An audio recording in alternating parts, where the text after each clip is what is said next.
A notícia que figurou nos noticiários de ontem, que mais chamou atenção, foi a da morte do Prigozhin, o líder do grupo Mercenários Wagner. Eu vou te explicar um pouquinho mais sobre isso aqui. Vamos lá. Esse cara aqui, o Prigozhin, ele é uma espécie de um assassino de aluguel.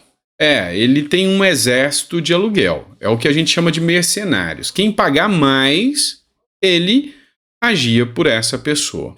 Ontem foi noticiada a queda do avião do Prigozhin, do grupo Wagner. Então, como você pode perceber aqui da matéria do Infomoney, o líder do grupo Wagner estava em avião que caiu matando 10 pessoas, dizem autoridades russas. Então foram os próprios russos que informaram que ele morreu. Entretanto, todavia, contudo, tem gente que está duvidando da história. Por quê? Porque em 2019 aconteceu uma história bem parecida. Essa matéria aqui é do UOL. O Prigozhin foi dado como morto em queda de avião em 2019, mas ressurgiu vivo. Será que ele é um The Walking Dead? Pois é. Será que dessa vez ele fez a mesma coisa? Parece que não. Tem duas teorias e nós vamos falar dessas teorias com vocês.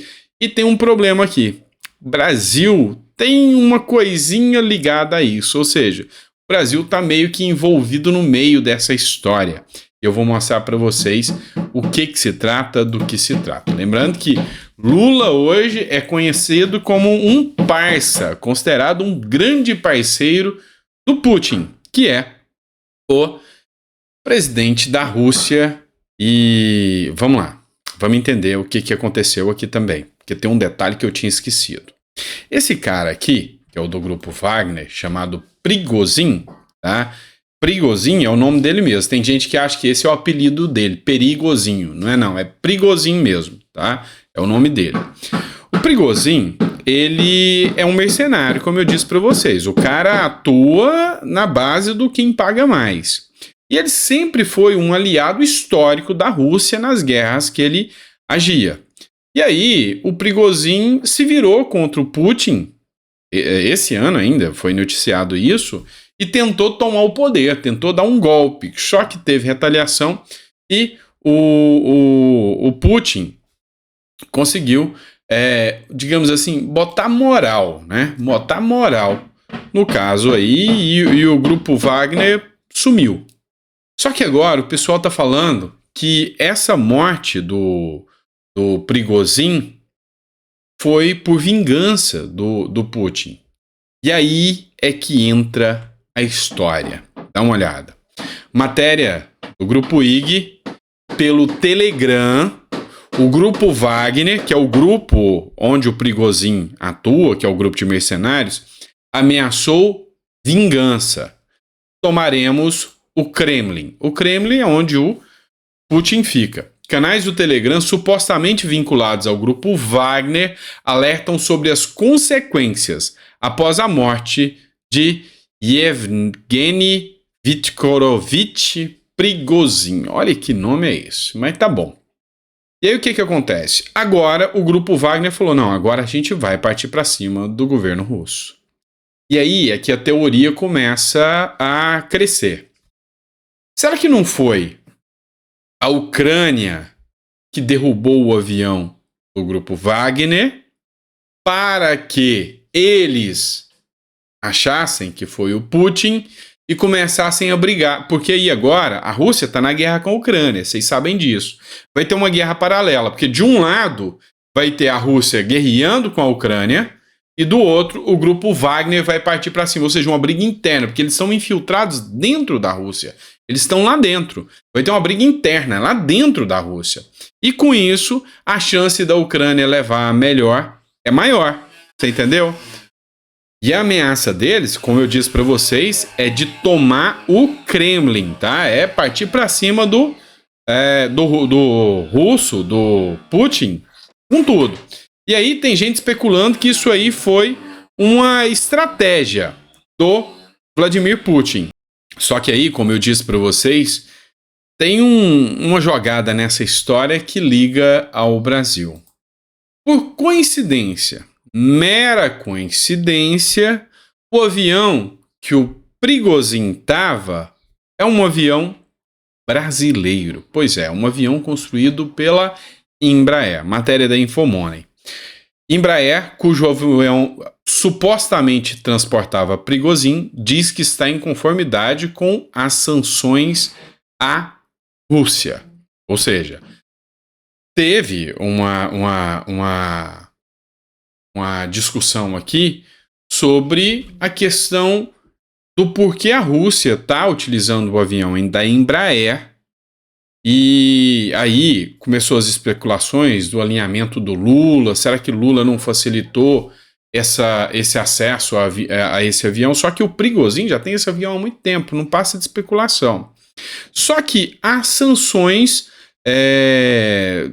à Rússia. E o Brasil, signatário da ONU, deveria estar cumprindo também essas sanções à Rússia. Então vai ser feita uma investigação paralela para saber qual é o vínculo desse avião, por que esse avião estava com Prigozhin, se é recente, se não é recente, se tem outros aviões da Embraer que estão sendo fornecidos pelo Brasil à Rússia, que podem estar, inclusive, ajudando lá na guerra, né, no transporte e tudo mais. E aí, a grande questão é que também surgiu uma outra abertura. Agora, com a queda do avião, isso, pelas normas internacionais, dá direito ao Brasil insurgir na investigação da queda do avião na Rússia. Porque como a tecnologia brasileira é da Embraer, o Brasil agora pode investigar as causas, preste atenção, as causas da queda do avião. E aí, se o Brasil falar, olha, caiu porque foi atacado, foi um míssil, o Brasil pode gerar um relatório. Esse relatório pode incriminar a Rússia, dizendo, olha, foi um míssil do modelo tal que atingiu, não foi falha técnica, porque ele tem que tirar o dele da reta. E se o avião caiu sem ter sido abatido? Então ele tem que fazer um relatório, um laudo para tirar o dele da reta. E para tirar o dele da reta, ou ele coloca o russo, que é o Vladimir Putin, ou ele pode dar aso aí à investigação de que é uma tramóia da Ucrânia para ter realmente essa retaliação dos mercenários contra o russo aí, tá certo? Vamos lá, bora partir para outra matéria agora, trazer matéria nacional agora um pouquinho, né? Vamos falar de Trem Bala. Não é a música da Ana Vitória lá, Trem Bala parceiro, não. A vida... Eu nem lembro da música como é que é, né? A vida é Trem Bala parceiro, a gente é só passageiro prestes a partir... eu sei que como cantor eu passaria fome, mas tá tudo bem. Mas vamos falar de Trem Bala, né? Trem Bala de Dilma já custou R$1 bilhão. Não é mi, não, tá? É bilhão de reais. Não saiu do papel e pode torrar mais dinheiro ainda. O governo afirmou que se a empresa que quer construir o Trem Bala precisar de dinheiro, o governo pode colocar recursos na obra através do PAC. Essa matéria é do ranking dos políticos. Pois é, o que aconteceu? O governo Lula anunciou o PAC, Programa do Atraso Caro, né? Ou Programa da Aceleração do Crescimento. Você que escolhe aí a forma que você vai entender. E aí, esse PAC, que era para ser uma grande vitória do governo Lula, lembra na época da Dilma, os estádios, você lembra aquelas construções, aquelas obras faraônicas que era para movimentar dinheiro, lembra disso? Pois é, deu muito errado naquela época e a gente passou maus bocados depois do governo Dilma, principalmente por causa desse PAC aí, né? E o governo Lula quer voltar com isso aí. Olha só o que o ranking dos políticos escreveu. E lá vai o governo, de novo, querer colocar o dinheiro do pagador de impostos no projeto que já gastamos pelo menos R$1 bilhão para não sair do papel. E aí, vocês sabem que eu gosto de colocar alguns comentários aqui com vocês. Gabriel Maciel colocou: se falar que o brasileiro não merece isso, estaria mentindo. Merece isso e muito mais.